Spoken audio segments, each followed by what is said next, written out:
सो हमने जो है जो गैट है उसके बारे में हमने पढ़ा, जो जनरल अग्रीमेंट है, general agreement on trade and tariff, जो कि हमें 1948 में मिला था। तो उसके अंडर भी जो था several round of trade negotiation चल रहा था।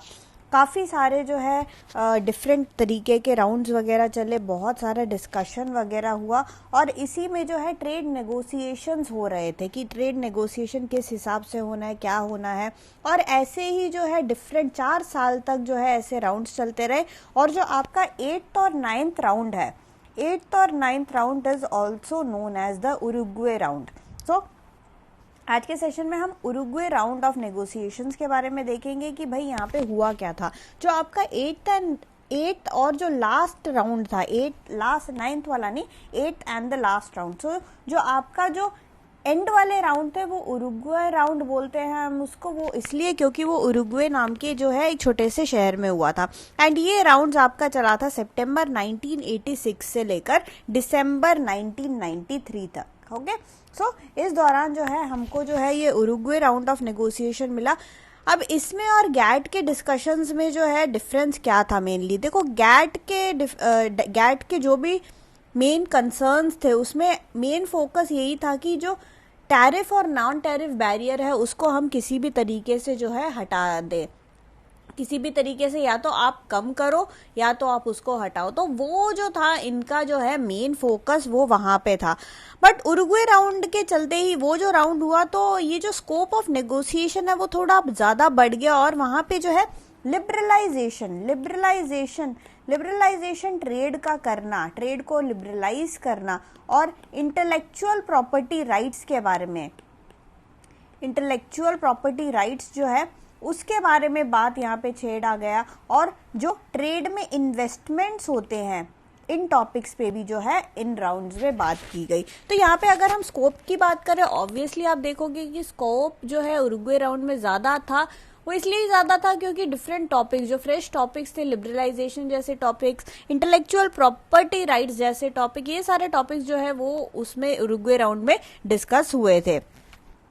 तो ये नेगोशिएशन जो था काफ़ी चलता रहा और इन नेगोशिएशन के बारे में और हम देखेंगे। उससे पहले हम एक बार गैट के बारे में देख लेते हैं कि भाई जो गैट है उसमें भी काफ़ी सारे डिस्कशंस हुए थे, उसमें भी काफ़ी सारी चीज़ें अप्लाई भी हुई थी। बट उसका इम्प्लीकेशन क्या रहा, उसका जो है जो हम एंड रिजल्ट जो बोलते हैं वो एंड रिजल्ट क्या रहा।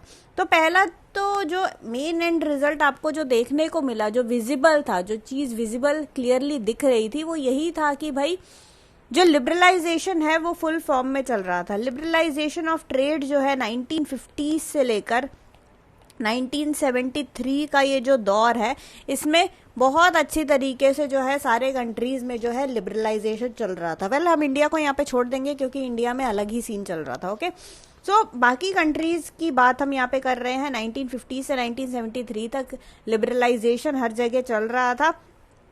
अगर हम टैरिफ की बात करें, जो एवरेज लेवल ऑफ टैरिफ है जो कि मैन्युफैक्चर्ड गुड्स में लगता है वो 40% से 3% तक आ गया। यानी कि ये जो लेवल ऑफ टैरिफ्स है वो काफ़ी ज़्यादा जो है कम होता चला गया। ओके, एंड अगर हम डेवलपमेंट की बात करें कि भाई कहीं डेवलपमेंट वगैरह में कुछ हुआ तो फायदा जो है यहाँ पे मेनली जो है जो डेवलप्ड आपके कंट्रीज है, खाली डेवलप्ड कंट्रीज को ही ज्यादा फायदा हुआ।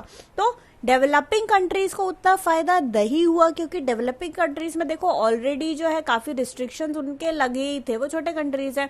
अब देखो इंडिया इस दौर में, तो वहां पे इंडिया में तो ये लिबरलाइजेशन, ये कहानियां तो इस दौरान में आया ही नहीं था। 1991 के में जो है वो एलपीजी का कॉन्सेप्ट इंडिया में ही आया था। तो इस दौर में तो इंडिया का तो यहाँ पे भूल ही जाओ, बाकी भी जो डेवलपिंग कंट्रीज थे वहां पे भी इतना ज्यादा नहीं था, बहुत ज्यादा जो है वहां पे भी रिस्ट्रिक्शंस थे। तो इतना ज्यादा डेवलपमेंट उन लोगों का हो नहीं पाया।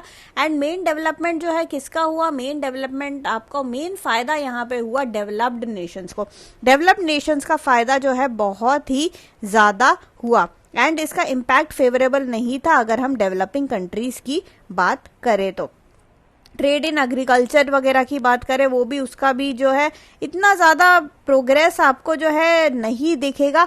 और ये जो दौर एंड होते होते क्या हुआ, MFA यानी कि जो मल्टी फाइबर एग्रीमेंट है ये अप्लाई कर दिया गया। ये जब डेवलप्ड नेशंस ने अप्लाई किया तो, और ये जो है ये मल्टी फाइबर अरेंजमेंट ये एक्चुअली टेक्सटाइल्स के लिए है, okay, it is for textiles. तो ये सारा लगने से जो है इंपोर्ट ऑफ टेक्सटाइल आइटम्स, इन सब के लगने से जो है काफ़ी ज़्यादा जो है चोट पहुंची, जो लिबरलाइजेशन, जो ट्रेड वगैरह को जो है उनको जो है थोड़ा थोड़ा जो है उन सबको चोट पहुंची। एंड जो नॉन टैरिफ बैरियर है डेवलप्ड कंट्रीज भी जो है बढ़ाते चले गए ताकि वो अपने कंट्री को प्रोटेक्ट कर पाए, अपने कंट्री के चीज़ों को प्रोटेक्ट कर पाए। तो वो जो एक प्रोटेक्शनिज्म का जो एक दौर था वो धीरे धीरे शुरू होता चला गया। एंड धीरे धीरे ये 1970s के दौर में भी, जब ये हमारा ये पीरियड एंड होते होते एंड में जो है वहाँ पे ऑयल क्राइसिस भी आ गया था। तो इस चक्कर में ये जो है थोड़ा थोड़ा धीरे धीरे इसका जो प्रोग्रेस की अगर हम बात करें, प्रोग्रेस भी जो है स्लो होता चला गया था। उरुग्वे राउंड ऑफ नेगोशिएशंस की भी अगर हम बात करें, ये जो उरुग्वे राउंड ऑफ नेगोशिएशन भी जो है ये दिसंबर 1990 तक जो है इस पे जो है चर्चाएं ही चलती गई और फालतू पे ये जो है ड्रैग होता चला गया। वो ड्रैग इसलिए हो रहा था कि जितने भी हमारे आपके पार्टिसिपेंट कंट्रीज थे, जिसने भी इस नेगोशिएशन के अंदर जो पार्टिसिपेटिंग कंट्रीज थे, उनमें एक सहमति नहीं आ रही थी, उनमें ये कॉन्फ्लिक्ट वगैरह चल रहा था, कॉन्फ्लिक्ट ऑफ इंटरेस्ट जो है उनमें काफ़ी ज़्यादा चल रहा था। इसलिए जो है ये जो राउंड ऑफ नेगोशिएशन है, उरुग्वे राउंड ऑफ नेगोशिएशन है, ये काफ़ी ज़्यादा जो है खिंचता ही चला गया। और इसी स्टेज में जो है आर्थर डंकल जो थे, he was the director general of GATT उस टाइम पे, और उन्होंने जो है एक ड्राफ्ट एग्रीमेंट प्रेजेंट किया एंड इस ड्राफ्ट एग्रीमेंट का नाम था the Dunkel draft, okay. So ये डंकल ड्राफ्ट उन्होंने प्रेजेंट किया जो कि एक तरीके से जो है एक उसमें सब कुछ लिखा हुआ था कि वो नेगोशिएशन का जो रिजल्ट है, नेगोशिएशन में क्या क्या इन लोगों डिस्कस किया, उसके रिजल्ट वो सारे उन्होंने कंडेंस्ड फॉर्म में लिख लिया।